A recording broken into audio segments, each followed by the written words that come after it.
तो बेटा ये क्लास है हमारी फीमेल रिप्रोडक्टिव सिस्टम की। मेल हम इससे पहले वाले पार्ट में कवर अप कर चुके हैं। तो देखते हैं आज ये फीमेल रिप्रोडक्टिव सिस्टम का कैसे होता है। तो सबसे पहले तो फंक्शन पढ़ लेते हैं। फीमेल रिप्रोडक्टिव सिस्टम रिस्पॉन्सिबल होता है हमारे सेक्स हार्मोन्स, मतलब फीमेल सेक्स हार्मोन्स को प्रोड्यूस करने के लिए।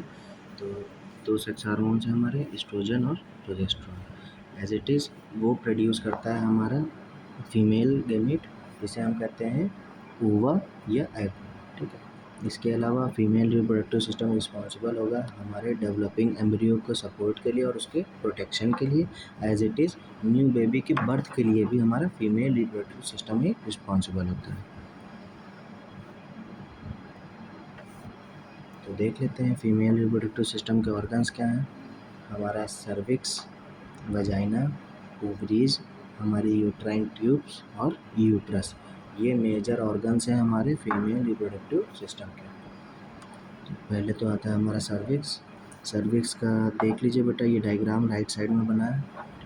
जो हमारे यूट्रस का लोअर पोर्शन है, और जो हम ये कह सकते हैं जो हमारे यूट्रस की नेक है, उसे हम क्या कहते हैं, सर्विक्स, या यूट्रल ओपनिंग को क्या कहते हैं हम लोग, सर्विक्स।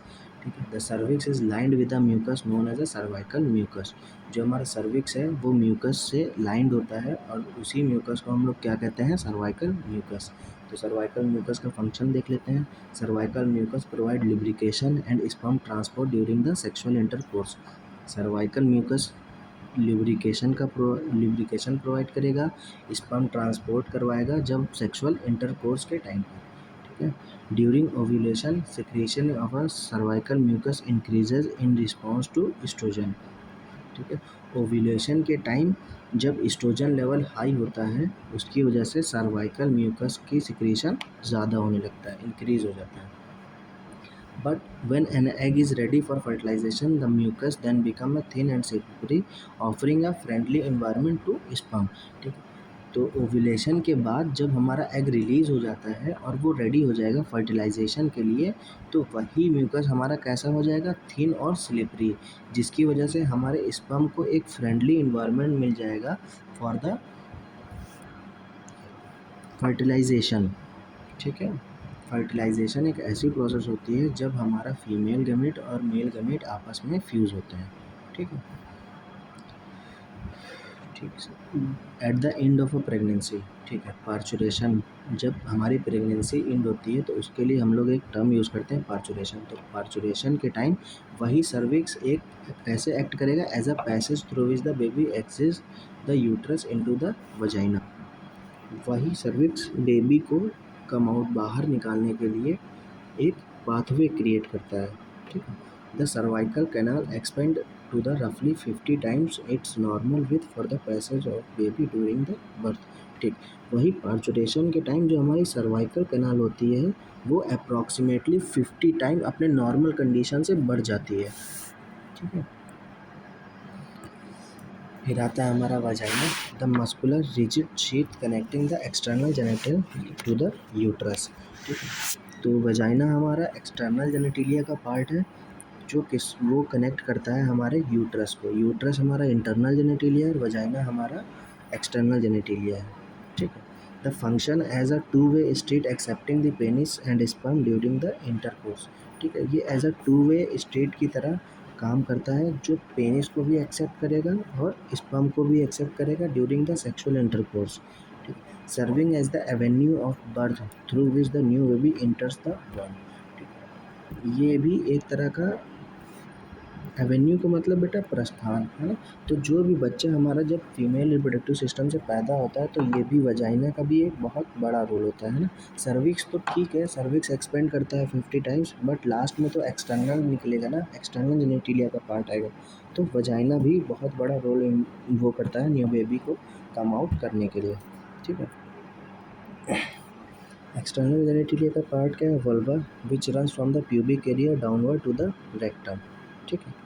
फिर उसमें आते हैं हमारे लेबिया मेजोरा, जो हमारे ग्रेटर लिप्स होते हैं, वहीं पर एक ग्लैंड प्रेजेंट होती है जिसे कहते हैं बार्थोलिन्स ग्लैंड, जो हेल्प करती है लुब्रिकेशन के time eight the time of a sexual intercourse. ठीक है। लेबिया माइनोरा, इन्हें हम लेसर लिप्स कहते हैं, और ये थिन हेयरलेस रिजेस होती हैं जो वेजाइना की एंट्रेंस पे प्रेजेंट रहती हैं, ठीक है। और जो जॉइन करेंगी क्लाइटोरिस, ठीक है, क्लाइटोरिस के जस्ट नीचे प्रेजेंट होती हैं। क्लाइटोरिस क्या होता है बेटा? Clitoris is a small P shape structure, उसका स्ट्रक्चर क्या होगा? स्मॉल पी शेप होगा। और it plays in an important part in a sexual excitement in females. जो फीमेल्स में सेक्सुअल इंटरकोर्स के टाइम एक्साइटमेंट जनरेट करने के लिए कौन रिस्पॉन्सिबल होता है? हमारा क्लाइटोरिस। ये बेटा फीमेल एक्सटर्नल जेनिटिलिया का डायग्राम है, सब लोग अच्छे से देख लेंगे, है ना। एक्सटर्नल जेनिटिलिया क्या है? द यूरेथ्रल ओरिफाइस और an external urinary opening is below the clitoris on the upper wall of the vagina and the passes for the urine, ठीक। जैसे कि मेल में हमारा एक कॉमन पाथवे था यूरेथ्रा, जो यूरिन के लिए भी रिस्पॉन्सिबल था और सीमन के लिए भी रिस्पॉन्सिबल था, बट फीमेल्स में ऐसा नहीं है। फीमेल्स में एक यूरेथ्रल ओरिफाइस प्रेजेंट होता है जो क्लाइटोरिस के नीचे प्रेजेंट होगा और वजाइना की अपर वॉल के ऊपर, है ना, जो यूरिन के पास आउट के लिए रिस्पॉन्सिबल होता है। Opening of a vagina is separate from the urinary opening and located below it, ठीक है। वजाइना की ओपनिंग यूरिनरी ओपनिंग से सेपरेट रहती है और यूरिनरी ओपनिंग के नीचे प्रेजेंट होगी। The hymen is a thin crescentic fold of a tissue which partially covers the opening of a vagina, ठीक है। वजाइना की ओपनिंग पे एक हाइमन नाम का क्रेसेंटिक फोल्ड प्रेजेंट रहता है, ठीक। Medically it is no longer considered to be 100% proof of a female virginity, ठीक है। मेडिकली अब ये नहीं कंसिडर किया जाता है, हाइमन ही हमारी फीमेल वर्जिनिटी का प्रूफ नहीं है। Ovaries also ovaries also known as female gonads, ठीक है। फीमेल गोनैड्स क्या हमारी? Ovaries. They produce eggs also called as ova. ये क्या करती हैं? एग्स को प्रोड्यूस करती हैं। Every female is born with a life time supply of egg, ठीक है। सारी फीमेल्स के अंदर इतने एग्स प्रेजेंट होते हैं, मतलब second primary spermatocyte, primary oocytes around birth के टाइम 60,000 to 80,000 एग्स ले करके एक फीमेल पैदा होती है। तो हर मंथ वो एक एग रिलीज़ करेगी at the time of a menstrual cycle के ओव्यूलेशन के टाइम पीरियड पे। They also produce hormones estrogen and progesterone, ठीक है। ओवरी ही रिलीज़ करती है हार्मोन्स एस्ट्रोजन और प्रोजेस्टेरोन को,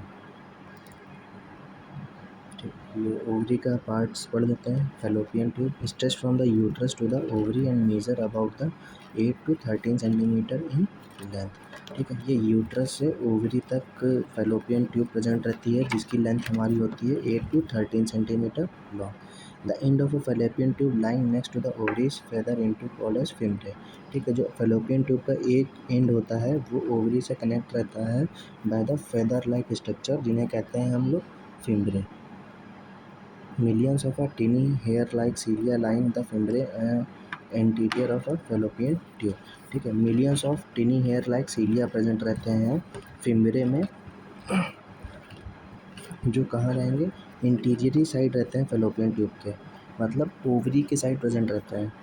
the cilia beat in void 100 of time a second catching the egg out ovulation moving it through the tube of a uterine cavity, ठीक। Ovulation के time जब हमारी ओवरी में ovulation होता है, मतलब ओवा रिलीज होता है हमारा मैच्योर ग्राफियन फॉलिकल से, उस टाइम सीलिया जो होती है हमारी 100 times a second, मतलब 1 सेकेंड के 100 टाइम तुम्हें वो कैच करती हैं ओवा को, मतलब इतना फास्ट वहाँ पर ओव्यूलेशन के बाद ट्रांसफ़र होता है ओवा पर, ठीक है। Fertilization typically occurs in the Fallopian tube. Fertilization कहाँ अकर होगा हमारा? टिपिकली फैलोपियन ट्यूब में।